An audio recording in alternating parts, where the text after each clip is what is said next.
संत सतगुरु। संत शब्द का मूल अर्थ शुद्ध अस्तित्व, निर्मल सत्ता या अमर हस्ती है। यह शब्द सत्य से बना है, जो उस परम पुरुष के लिए प्रयोग में लिया जाता है जो अविनाशी है, जो सदा एक रस, एक रंग और एक रूप रहता है, और जिसे सत्य भी कहा जाता है। सभी संतों ने इस बात पर बल दिया है कि केवल गुरु का होना ही काफी नहीं है, बल्कि यह जरूरी है कि गुरु संत सतगुरु हों, जो जीव को रचना से मुक्त करके रचयिता के साथ मिलाने का सामर्थ्य रखता हो।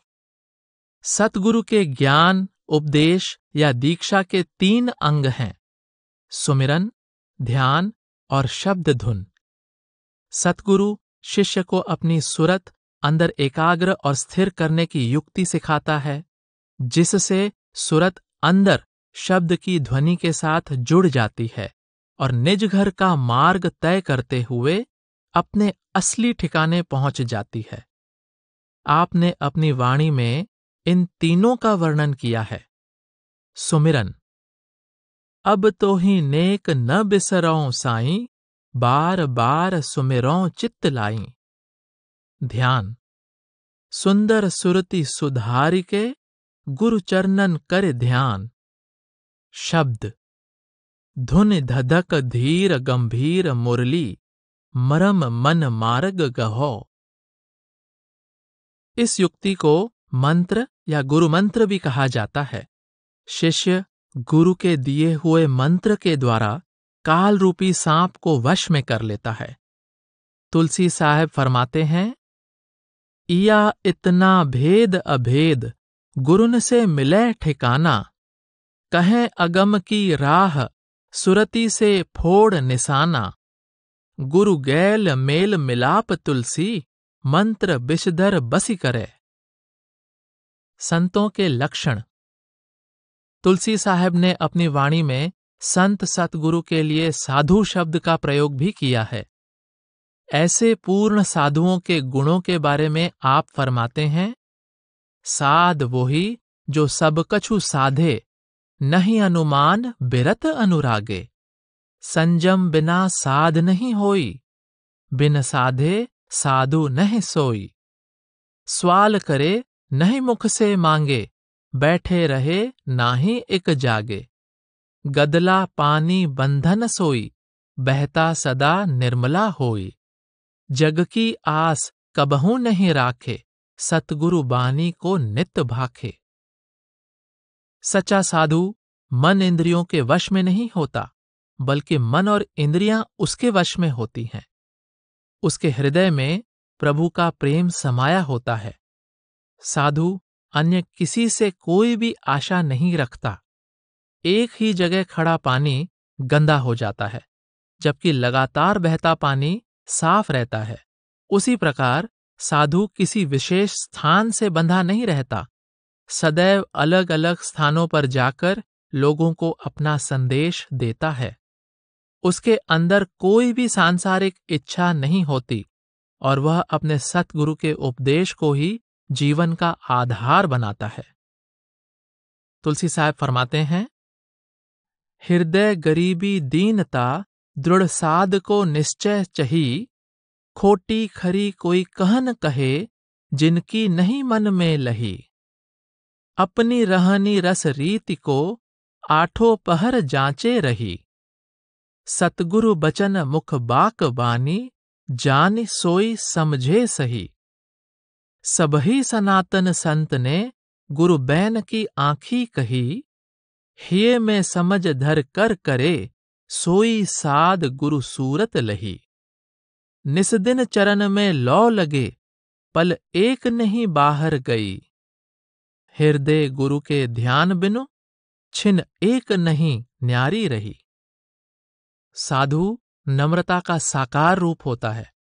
उसके मन पर लोगों की खरी खोटी बातों का कोई प्रभाव नहीं पड़ता। वह अपनी रहनी और करनी को हमेशा निर्मल रखता है। सतगुरु के हुक्म में रहते हुए उसका ध्यान सदैव सतगुरु के शब्द स्वरूप से जुड़ा रहता है और पल भर के लिए भी वह अपना ध्यान सतगुरु के चरण कमलों से हटने नहीं देता। तुलसी साहब समझाते हैं, जिन जिन सैल सुरति से कीन्हा, 16 गगन बाखिते ही दीन्हा। जो 16 का भेद बतावे, सोई सज्जन सतसाध कहावे। आप जी आगे फरमाते हैं, सुन 22 को बाखौ लेखा, सो कोई साधु करे बिबेका। तुलसी साहब कहते हैं कि सच्चा साधु आंतरिक 16 आकाशों और 22 सुन्नों का भेद बताता है।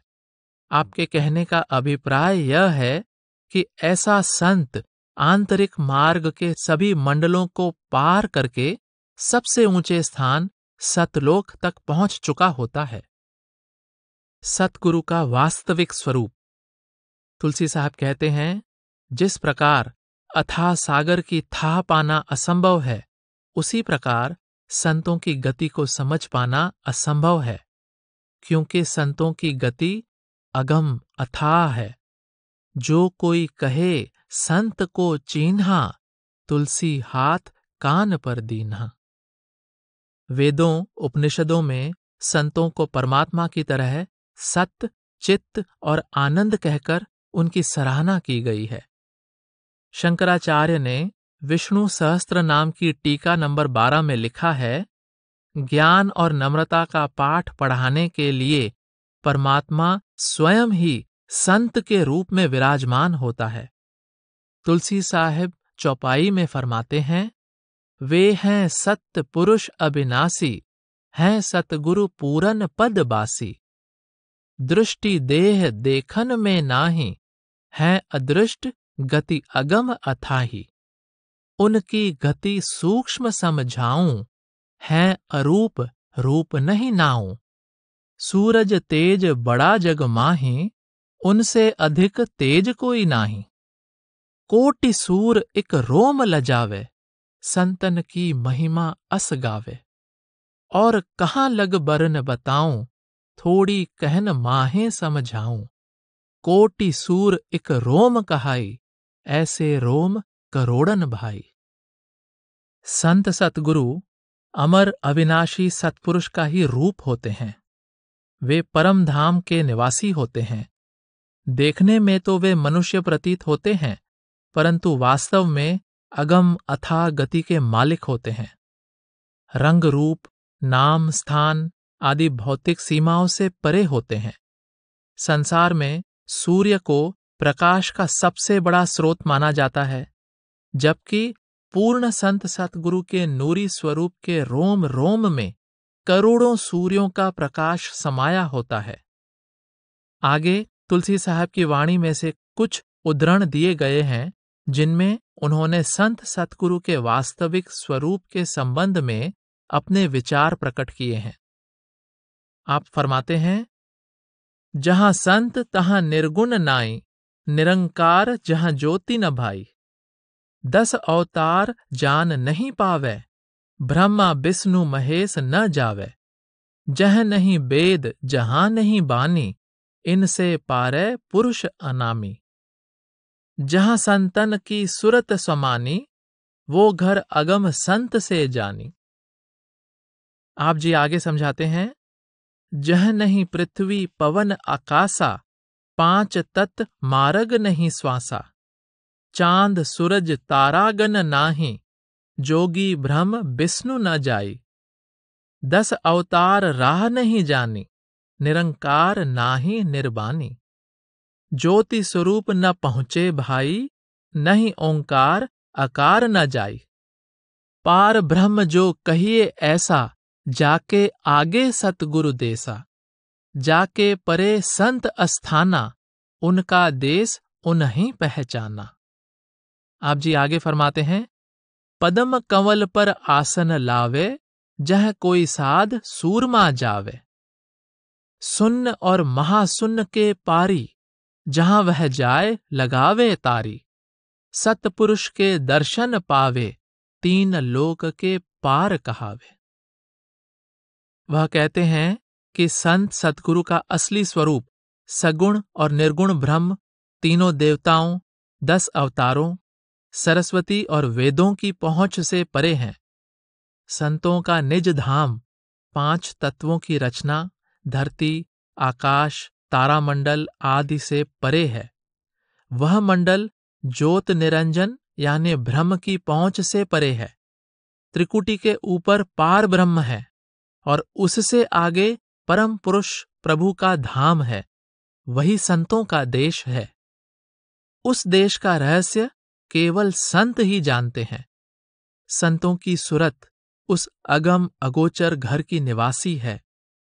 संत सतगुरु का स्थान इतना ऊंचा और पवित्र है कि कोई बिरला सूरमा साधु ही उसकी थाह पा सकता है। संत सतगुरु शून्य और महाशून्य में बेधड़क आ जा सकते हैं। वे तीनों लोकों से परे चौथे लोक के स्वामी सतपुरुष के जब चाहे दर्शन कर सकते हैं। ऐसे संत सतगुरु परम प्रभु परमात्मा का ही रूप होते हैं। उनकी गति का भेद कोई संत ही दे सकता है। तुलसी साहब उन्हें अविनाशी सतपुरुष कहते हैं, जो परम धाम के निवासी हैं। ऐसे संत सतगुरु की शरण में आए बिना जीव का किसी भी समय, स्थान या स्थिति में परम पिता परमात्मा से मिलाप करना नामुमकिन है। सतगुरु की महिमा। सतगुरु की महिमा बयान करते हुए तुलसी साहब कहते हैं कि कोई पूर्ण संत सतगुरु ही जीव को इस रचना से मुक्त करके रचयिता से मिला सकता है। आप हृदय को समझाते हुए कहते हैं, कहें तुलसी हृदय सुन लीजे, यह संदेह कभी नहीं कीजे। संतन की गति अगम अतोला, उनके बानी बचन अमोला।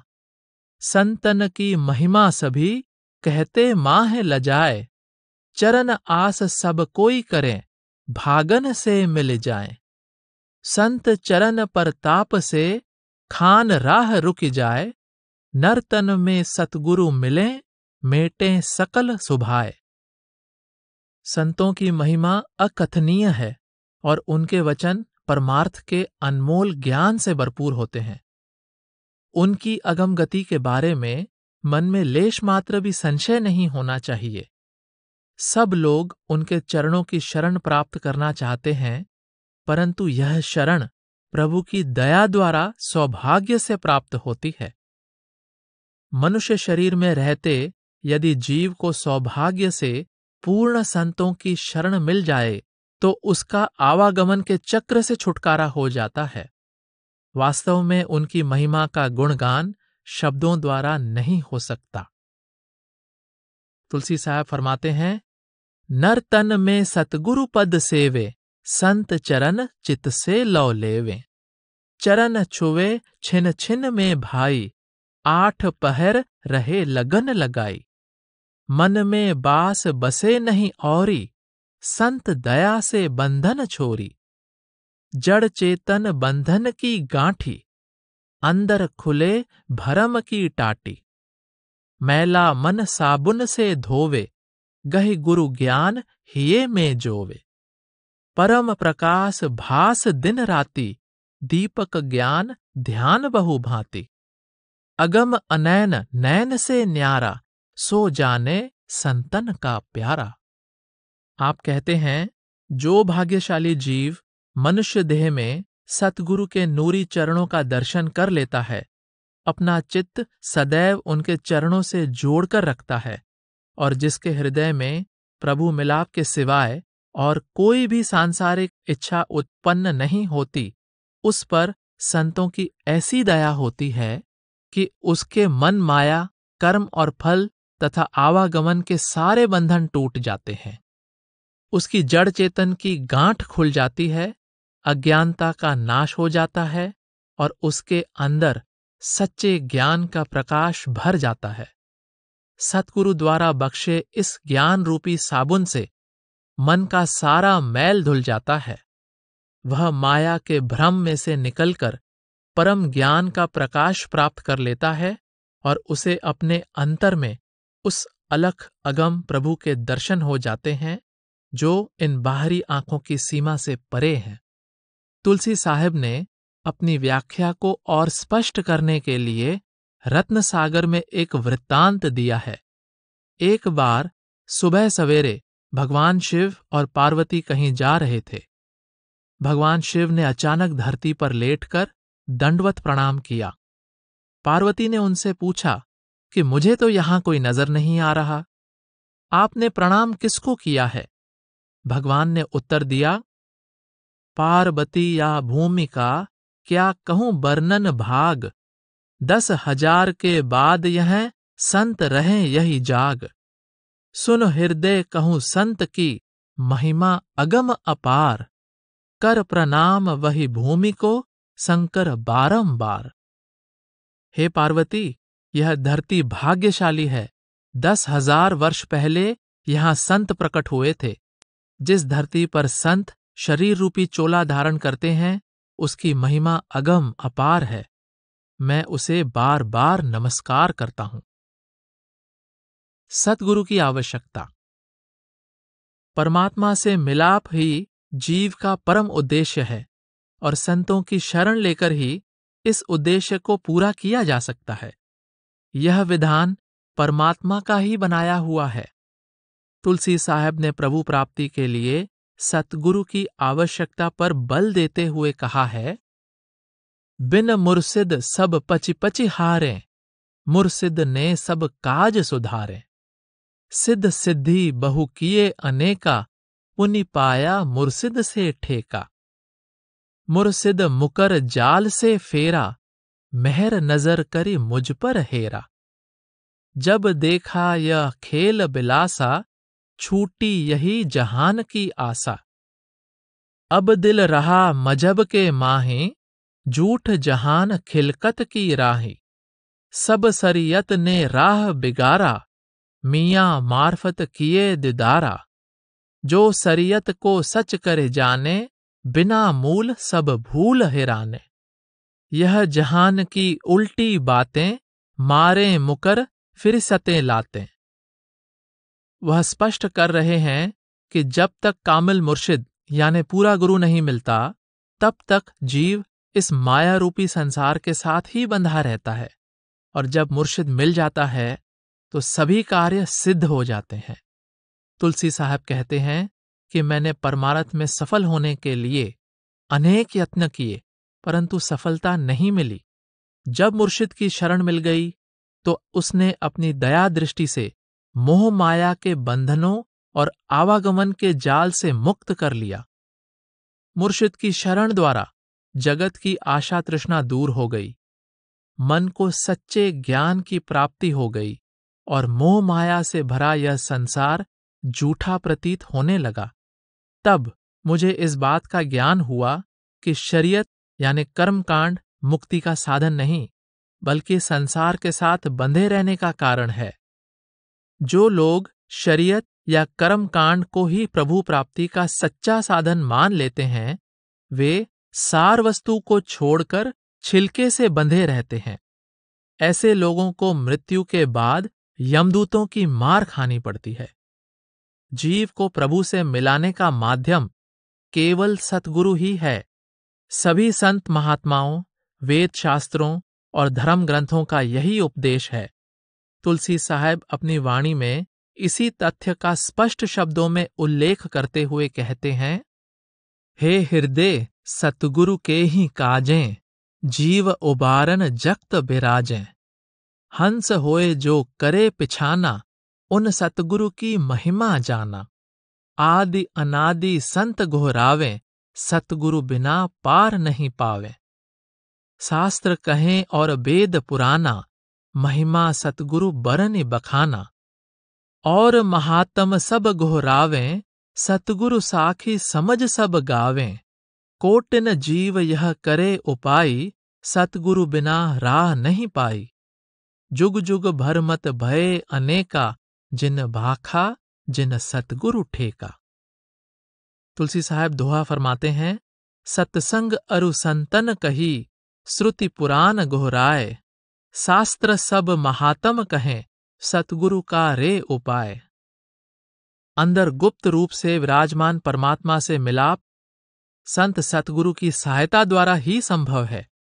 आप हृदय को समझाते हैं, सतगुरु वास्तव में सतलोक के निवासी होते हैं वो जीवों के उद्धार के लिए संसार में शरीर रूपी चोला धारण करते हैं।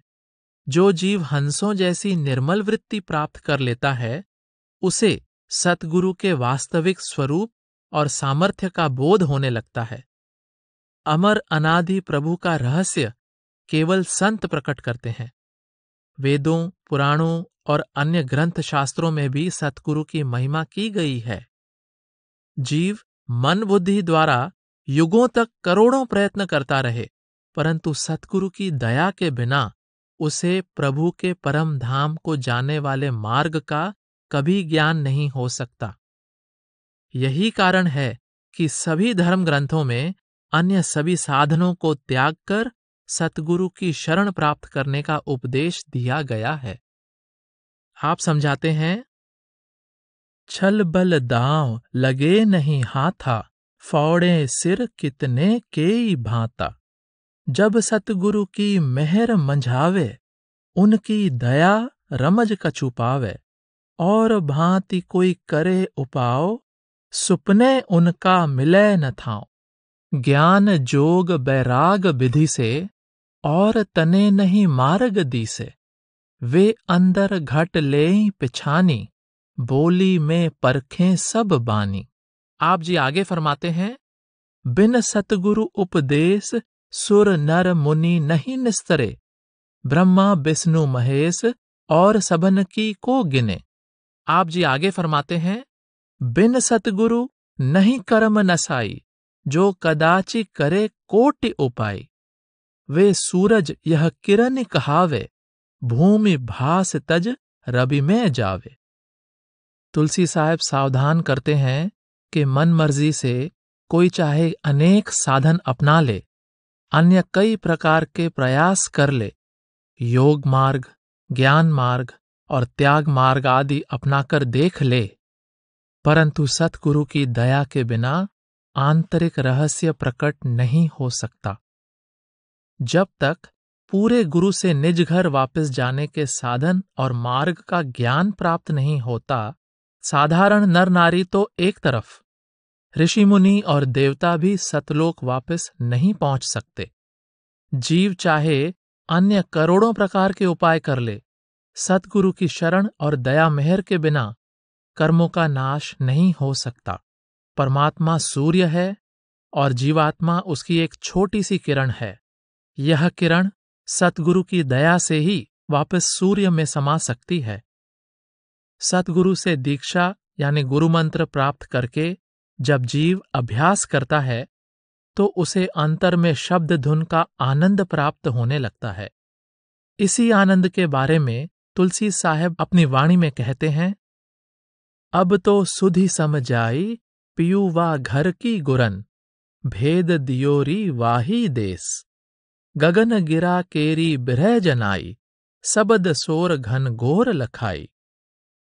पल पर पल लौ लाई, सुरत खड़ी दृग दीप नवल पर, कंवल कली अलियाद कराई। ताबिच गतिमति पाई, समुंद सोत पर पोत परखिया, हरक मरक हिये मार्ग आई। दल में नल दिखलाई, तुलसी तरंग रंग संत सुनाई। बिरले गुरमुख सुरत लगाई, जिन जिन यह गति गाई। सतगुरु ने प्रियतम के देश का भेद समझा दिया और उसके घर जाने की युक्ति सिखा दी। उसने हृदय में आंतरिक आकाश में हो रही शब्द यानी नाम रूपी वाणी के लिए तड़प उत्पन्न कर दी और अंतर में गूंज रही शब्द की ध्वनि के साथ सुरत को जोड़ दिया। शब्द की ध्वनि में लीन हुई सुरत आंखों के पीछे एक नए द्वीप पर पहुंच गई। सहस्रदल कमल पहुंचने पर ही उसे शब्द की पहचान हुई। इसके पश्चात सुरत सहस्रदल कमल को पार करके बंकनाल में पहुंच गई। सतगुरु की अपार कृपा से सुरत ने वहां शब्द की सुरीली, प्रकाशमयी तथा प्रेम रस से भरपूर दिव्य ध्वनियों का आनंद लिया। तुलसी साहब कहते हैं कि जिन विरले गुरु भक्तों ने सतगुरु के उपदेश पर अमल किया, उन्हें आंतरिक चढ़ाई की सर्वोच्च अवस्था प्राप्त हो गई। आप जी फरमाते हैं, सखी चरण सरन निवास निस दिन, दुख दवा मोहे अब मिले। गुरु सरन मंत्र मिलाप तुलसी, जबर संग जुल्मी टले। परमेश्वर से मिलाप कर चुकी आत्मा कह उठती है, प्यारी सखी, जब मैंने सतगुरु की शरण में जाकर उनके द्वारा बख्शे गए गुरु मंत्र के अनुसार अभ्यास किया तो इस शक्तिशाली और जालिम मन से मेरा छुटकारा हो गया, वियोग का दुख दूर हो गया और मुझे प्रभु रूपी प्रियतम के मिलाप का सुख प्राप्त हो गया। तुलसी साहब ने अपनी वाणी में जिज्ञासुओं को स्पष्ट संदेश दिया है कि अगर जीव परमात्मा से मिलाप करना चाहता है तो पहले उसका गुरु के साथ मिलाप होना परम आवश्यक है। तथाकथित साधु। तुलसी साहब कहते हैं कि अज्ञानी जीव की यह हालत है कि वह मन और बुद्धि द्वारा संतों की गति को समझने का प्रयत्न करता है, इसीलिए वह तथाकथित साधु और पूर्ण संत में स्पष्ट अंतर को समझ नहीं पाता। कहा जाता है कि एक कुएं पर एक हंस आकर बैठ गया। कुएं के मेंढक ने उससे पूछा, तुम कहां से आए हो? हंस ने कहा, मानसरोवर से। मेंढक पूछने लगा, मानसरोवर कितना लंबा चौड़ा है? हंस ने कहा, उसकी लंबाई चौड़ाई का हिसाब लगा पाना संभव नहीं है। मेंढक ने पूछा कि क्या वह इस कुएं जितना लंबा चौड़ा है? हंस ने कहा, नहीं, वह बहुत अधिक लंबा और चौड़ा है। मेंढक सोचने लगा, ये झूठ बोल रहा है। धार्मिक परंपराओं के दायरे में सिमटे हुए जीव तथाकथित साधुओं के प्रभाव में आकर हमेशा भ्रम में ही उलझे रहते हैं। इस बारे में तुलसी साहब कहते हैं, जग व्यवहार कर्म की बाजी, भूले मुल्ला पंडित काजी।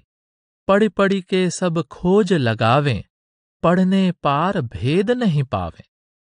तथाकथित साधुओं के प्रभाव में आकर सारा संसार अनेक प्रकार के कर्मों में फंसा हुआ है और अज्ञानी लोग पुण्य कर्मों और ग्रंथ शास्त्रों के पाठ विचार को ही मुक्ति का साधन समझने की भूल कर रहे हैं।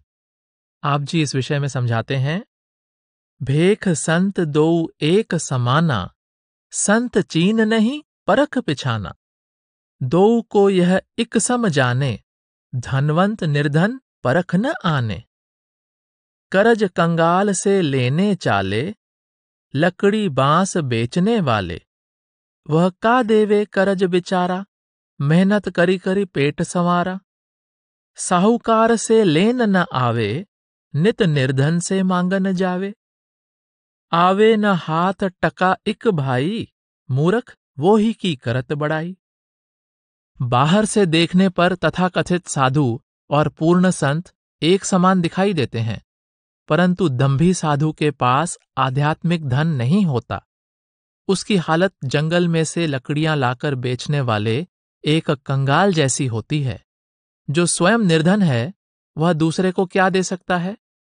लेकिन बुद्धिहीन लोग परमार्थ की दौलत से खाली ऐसे तथाकथित साधुओं के ही गुणगान में लगे रहते हैं। तुलसी साहब फरमाते हैं, अंधा जग यह फिरत भुलाना, मांगे भेखन का नहीं जाना। सतगुरु की कोई गैल न पावे, सूरती सिख सतगुरु पे आवे। ऐसा उनको कहा विवेका, देखा सुना गुना न परेखा। ऐसे लोग जिन्होंने पूर्ण संतों के दर्शन नहीं किए और न ही वे संतों को परखने की काबिलियत रखते हैं, उनमें विवेक कैसे जागृत हो सकता है? ऐसे अज्ञानी लोग तथाकथित साधुओं के पीछे भटकते रहते हैं और वे कुछ भी हासिल नहीं कर पाते। तुलसी साहब ने जहां एक ओर इन तथाकथित साधुओं से सावधान रहने की हिदायत दी है, वहीं दूसरी ओर पूर्ण संत की शरण में जाने का संदेश भी दिया है। आप जी इस बारे में समझाते हैं, ज्ञानी गुनी कबेसुर होई, पंडित और भेक सब कोई। माया ने चेरा कर राखा, समझे कहाँ संत की भाखा। ज्यों रवि अस्त होए अंधियारा, ज्यों जग हृदय तिमिर भया सारा। बिन अंजन नहीं नैनन सूझे, सतगुरु बचन कौन विधि बूझे, गुरु दयाल से अंजन पावे, जब कहूँ तिमिर आँखि से जावे। दीन होए बिन पावे नहीं, संत बिना नहीं तिमिर नसाई, और दवा कोई काम न आवे, सतगुरु चरण सदा लौ लावे। आप बड़े स्पष्ट शब्दों में उन पाखंडी साधुओं की असलियत सामने रखते हुए कहते हैं कि तथाकथित साधु बाहरी तौर पर बड़े गुणी, ज्ञानी, कवि, विद्वान प्रतीत होते हैं, परंतु अंदर से माया के पुजारी होते हैं। उनके लिए संतों की अंतर्मुखी साधना का महत्व समझ पाना बहुत मुश्किल है। जिस प्रकार सूर्यास्त होने पर हर तरफ अंधकार फैल जाता है, उसी प्रकार पूर्ण संतों के ज्ञान के बिना बाहरी संसार में अज्ञानता का अंधकार फैला हुआ है। सतगुरु से ज्ञान रूपी सुरमा प्राप्त किए बिना जीव की अज्ञानता का अंधकार मिट नहीं सकता। वह चाहे कितने भी प्रयत्न क्यों न कर ले, विनम्र होकर सतगुरु की शरण में आए बिना सच्चा ज्ञान प्राप्त नहीं हो सकता।